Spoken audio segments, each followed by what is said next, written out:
Between the Black Sea Basin and the Caspian Sea, one of Eurasia's most complex cultural landscapes took shape, the Caucasus. The Caucasus Mountains have conventionally been considered a natural barrier between Europe and Asia. The Caucasus is divided into the North Caucasus and the South Caucasus, also known as Transcaucasia. For centuries, the Northern Caucasus was home to a multitude of peoples, such as the Chechens and Ingush in the Central Highlands, the Avars, Dargins, and Lezgins in mountainous Dagestan, the Turkic-speaking Kamaiks on the plains, the Circassian tribes in the northwest, and the Ossetians, heirs to the ancient Alans. But in the late 18th century, this world would be transformed forever. In 1763, the Russian Empire began its long campaign to subdue the Caucasus. What followed became known as the Caucasian War, one of the longest and most brutal wars in European history of the 19th century. Among its most devastating chapters was the Russo-Circassian War, which ended in 1864. Russian forces gradually overwhelmed Circassian resistance through scorched earth tactics, mass deportations, and the destruction of villages. By the end of the war, the vast majority of Circassians had been expelled to Ottoman lands, while enormous numbers perished from warfare, starvation, and disease. The Russian Empire was the perpetrator of the Circassian genocide, a systematic campaign of mass killings and ethnic cleansing. In 1801, Russia tightened its grip by creating the Caucasian Viceroyalty, ruled from Tiflis, today's Tbilisi. From this administrative capital, imperial officials governed a patchwork of annexed ethnic regions. The Caucasus transformed into an imperial possession. Russian authorities reorganized the Northern Caucasus into military administrative units, such as the Terek and Dagestan provinces, within the Caucasus Viceroyalty.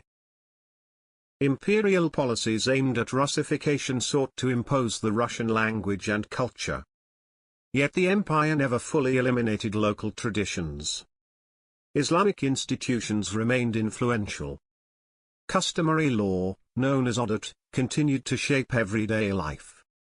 Periodic uprisings reminded imperial officials that conquest did not always mean control. In 1917, the Russian Empire fell. Amid the chaos, the Central Committee of the Union of United Mountaineers of the North Caucasus and Dagestan on the 11th of May 1918 proclaimed the Mountainous Republic of the Northern Caucasus, which included various North Caucasian ethnic groups. The republic had no unified standing army.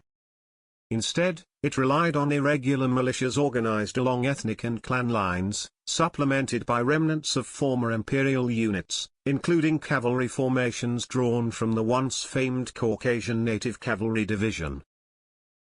Seeking survival in a dangerous geopolitical landscape, the republic accepted limited support from the Ottoman Empire. An expeditionary force, called the North Caucasus Army, commanded by General Yusuf Izzat Pasha, helped drive Bolshevik troops from parts of Dagestan in 1918. But this assistance was short-lived. Following the armistice of Mudros in November 1918, Ottoman forces withdrew. Left to defend itself, the Mountain Republic faced enemies on all sides.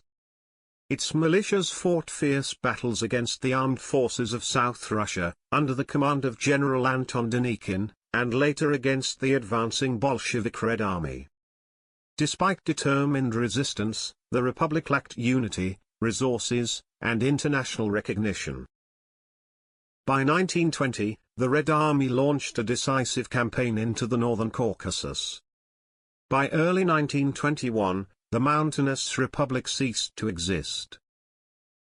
The Northern Caucasus was annexed by Soviet Russia, leading to the beginning of the Kremlin's colonial policy in the region, including the Sovietization of its inhabitants.